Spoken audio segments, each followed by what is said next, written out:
तुमच्याकडे one plus phone असेल आणि तुम्ही जर घेणार असाल तर सावधान, तुमचं नुकसान होण्यापासून मी तुम्हाला वाचवू शकतो। हा व्हिडिओ नक्की बघा। काही दिवसामध्ये तुमच्या वन प्लस फोनमध्ये जर अडचण आली तर काही दिवसानंतर तुम्हाला त्याचं सर्व्हिस सेंटर पण भेटणार नाही आणि तुमच्या समस्या कोणी ऐकून पण घेणार नाही। तर हा सर्व विषय काय आहे ते हे आजच्या व्हिडिओमधून समजून घेऊ आपण। वन प्लस जेव्हा इंडियाच्या मार्केटमध्ये लॉन्च झाला तेव्हा बाकीच्या ब्रँड्सची वन प्लसने वाट लावून टाकली होती। त्यावेळी सॅमसंग, आयफोन खूप महाग मिळत होते। तुम्हाला जर चांगले फ्युचर पाहिजे असतील तर फोनसाठी जास्त किंमत मोजावी लागायची। तेव्हा 2014 मध्ये वन प्लसची एंट्री झाली इंडियाच्या मार्केटमध्ये। वन प्लसने कमी किमतीत खूप सारे फ्युचर्स दिले आणि त्यावेळी एवढे फ्युचर्स बाकीच्या कंपनीवाले खूप किमतीमध्ये द्यायचे। वन प्लस म्हणजे खिशाला परवडणारा फोन असं म्हटलं जायचं। लॉन्च झाल्याच्या नंतर काही वर्षातच वन प्लस हा एक नंबर ब्रँड झाला। इंडियामध्ये हा ब्रँड खूप जास्त प्रमाणात विकला जात होता। पण काही दिवसापासून वन प्लस हे भारताचे मार्केट सोडणार आहे अशी न्यूज येत आहे।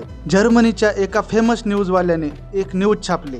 त्यांनी सांगितलं वन प्लस यूएस मध्ये आपला सेल बंद करत आहे। अवघ्या 5 महिन्यामध्ये वन प्लस इंडियाचं पण मार्केट सोडून जाईल। म्हणजे भारतामधून एक्झिट घेतल्याच्या नंतर भारतामधले सर्व केअर सुद्धा बंद केले जातील। पण याच्या मागे कारण काय असू शकतं? अलीकडे ज्या पार्ट्सनी फोन बनतो त्या पार्ट्सची किंमत खूप वाढलेली आहे। त्यामुळे वन प्लसला जास्त किमतीमध्ये पार्ट्स घेऊन युजर्सना कमी किमतीमध्ये फोन विकावा लागत आहे। तशीच वन प्लसची नॉर्ड सिरीज मार्केटमध्ये आली तेव्हा त्याचे खूप फोन विकले गेले, पण त्यानंतर ज्या सिरीज आल्या त्या खास मार्केटमध्ये विकल्या गेल्या नाहीत। जसे की बॅटरी लवकर उतरणे, स्क्रीनवर ग्रीन लाईन येणे, अशा काही कंप्लेंट्स युजर्स कडून करण्यात आल्या। तसेच इंडिया मार्केट मधला वन प्लसचा शेअर 4% 2% आला। आपल्याला एक गोष्ट मान्य करावी लागेल, जेव्हा भारी फोन आपल्याला फ्युचर्स देत होते पण पैसे पण खूप घेत होते, त्या मानाने वन प्लसने आपल्याला खूप कमी किमतीमध्ये फ्युचर्स दिले होते। भारतात अंदाजे 5 ते 7 कोटी लोक वन प्लसचा फोन वापरतात, पण असा फोन जो मार्केटमध्ये आला आणि एक नंबरला गेला, खूप साऱ्या ब्रँड्सना टक्कर दिली, तो आता मार्केटमधून जाणार आहे।